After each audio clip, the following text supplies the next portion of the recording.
Today we will discuss what is the WHO's Public Health Emergency of International Concern (PHEIC).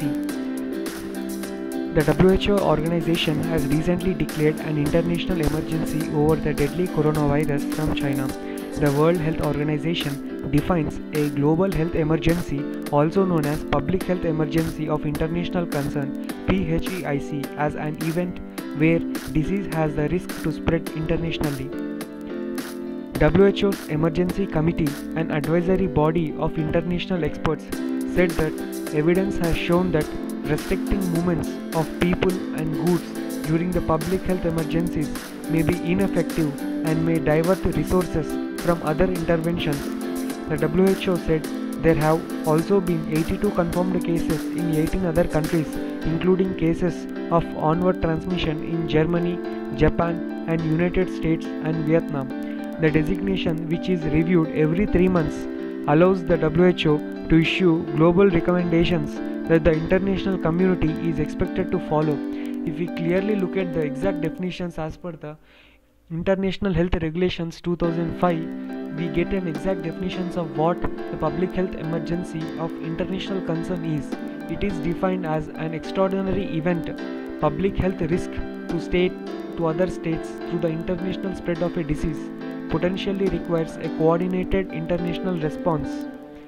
The expansive definitions of the disease, event, public health risk and IHR 2005 cover a wide range of public health risk of potential international concern, whether biological, chemical or radionuclear in origin or source, and whether potentially transmitted by the persons.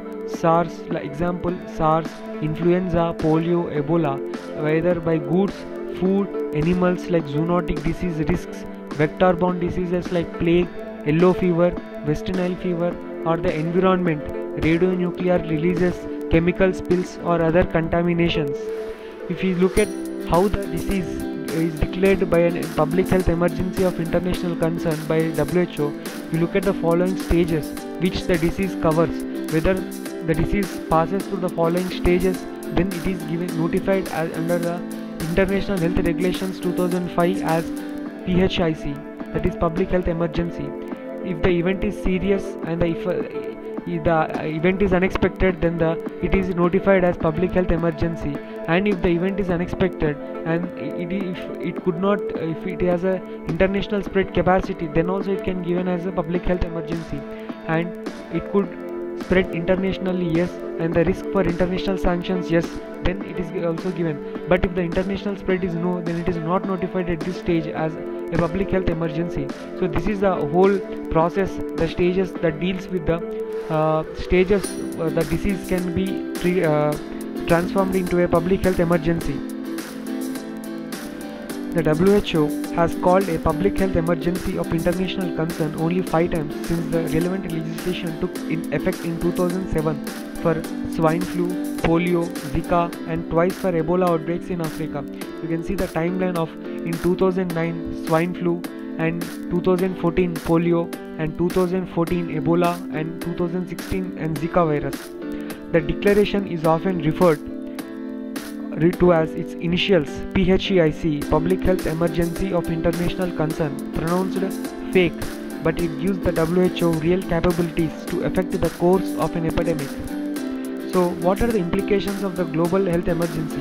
What are the changes that international community is going to take when WHO declares a following particular disease as public health emergency? So let us get into the implications. The declaration sends the message that a health emergency is serious. It encourages nations to cooperate as much as possible by coordinating personnel, funds and other resources with the WHO at the helm. By underlying the dangers, the designation can be used to help persuade citizens of infected countries to follow the health and hygienic recommendations. The FEIC gives the WHO's Emergency Committee authority to recommend travel advisories for the cities, regions and countries. Of course, the WHO can just recommend, but while the recommendations are not enforceable, there is a considerable pressure for the countries to abide by the WHO's advisories. Member states are bound by WHO's 2005 international regulations. Thank you.